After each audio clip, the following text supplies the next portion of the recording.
Mari kita lanjutkan pembahasan kita yang terpotong ya kemarin. Yang nomor 10, Inna tauhidallahi asasu aqidatil muslimi. Inna tauhidallahi, ya. Apa yang menjadi asas dari akidahnya seorang muslim? Asasnya adalah ketauhidannya kepada Allah. Nah, yang menjadi asas dari akidah Islam itu sebagai mubtada, ya, tauhidnya kepada Allah. Kemudian tauhid kepada Allah itu sebagai apa? Sebagai asas dari akidahnya seorang muslim. Maka itu menjadi khobarnya. Mari kita uraikan satu persatu ya. Inna itu adalah huruf nasab. Ingat kalau nasab pasti harus mansub. Nah, tauhidanya itu sebagai mansub. Nah, tauhidallah, keesaan Allah itu adalah dua kata yang bergandengan ya, menunjukkan milik, maka dia sebagai mudhof, Allahi mudhof ilaih.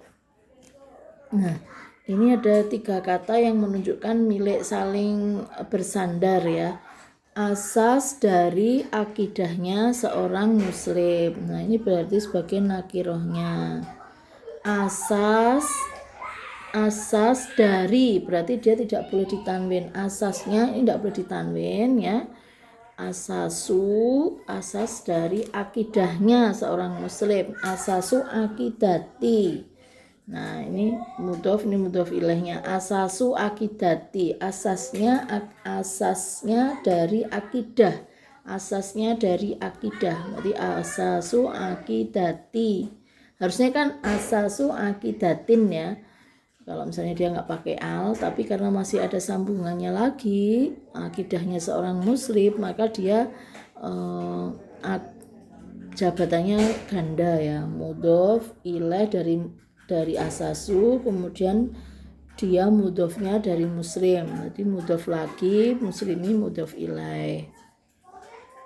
Kemudian yang nomor 11, al-abu qawamun ala ahli baitihi. Seorang ayah itu sebagai qawam, sebagai pemimpin atas anggota keluarganya. Al-abu dia sebagai mubtada ya. Ayah adalah qawam, ayah itu qawam, ayah itu pemimpin.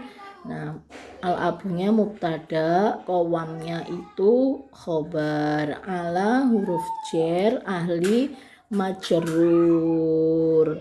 Baitihi, anggota keluarga, anggotanya keluarga, berarti ahli ini sekaligus mudhof. Baiti mudhof ilaih ya, atas anggotanya keluarga. Nah, baitihi keluarganya, keluarga dari al-abu tadi, keluarga anggota, bukan keluarga ya, atas anggota rumahnya. Ayah adalah pemimpin atas penghuni gitu ya, atas penghuni rumahnya.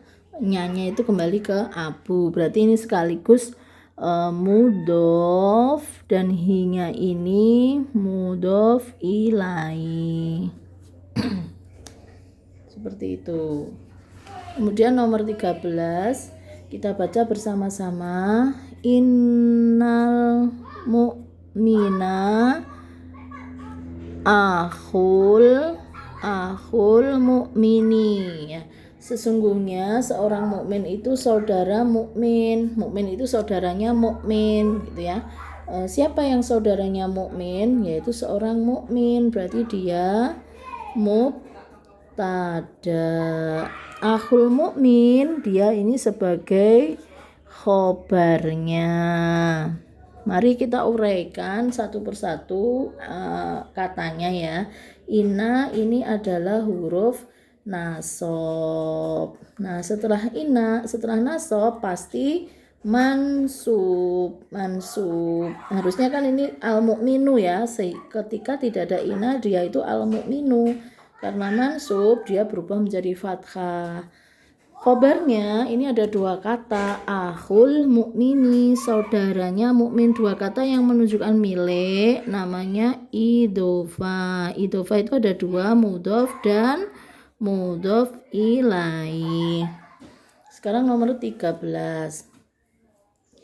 Inna musliman solihan fi jannatin aliyatin. Sesungguhnya seorang muslim yang soleh itu berada di surga yang tinggi. Gitu ya. Siapa yang berada di surga yang tinggi? Seorang muslim yang soleh. Ini berarti sebagai mubtada.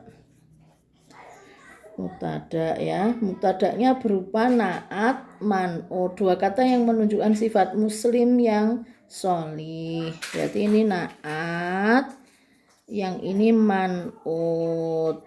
Nah, kenapa kok pakai fathah tanwin? Karena dia nggak pakai al ya, dia sehingga pakai tanwin. Inna itu huruf nasab. Ingat setelah nasab mansub harus fathah ya. Terus yang ke-14, al-ustadu rojulun solihun. Ustadz adalah pemuda yang soleh. Siapa pemuda yang soleh? Yaitu sebagai mubtada. Subjeknya. Ustadznya bagaimana keadaannya? Ustadznya itu adalah pemuda yang soleh, itu sebagai khobar. Nah, ini menunjukkan sifat pemuda yang soleh, berarti ini naatnya, ini man'utnya. Kemudian yang terakhir, an-niyatu qoblal amali. Niat itu ada sebelum amal. Sebelum amal ada niat sebelum amal. Jadi ini sebagai mubtada. Qoblal amali sebagai khobar. Qobla itu dorof. Qobla itu dorof zaman. Amali mudhof ilaih.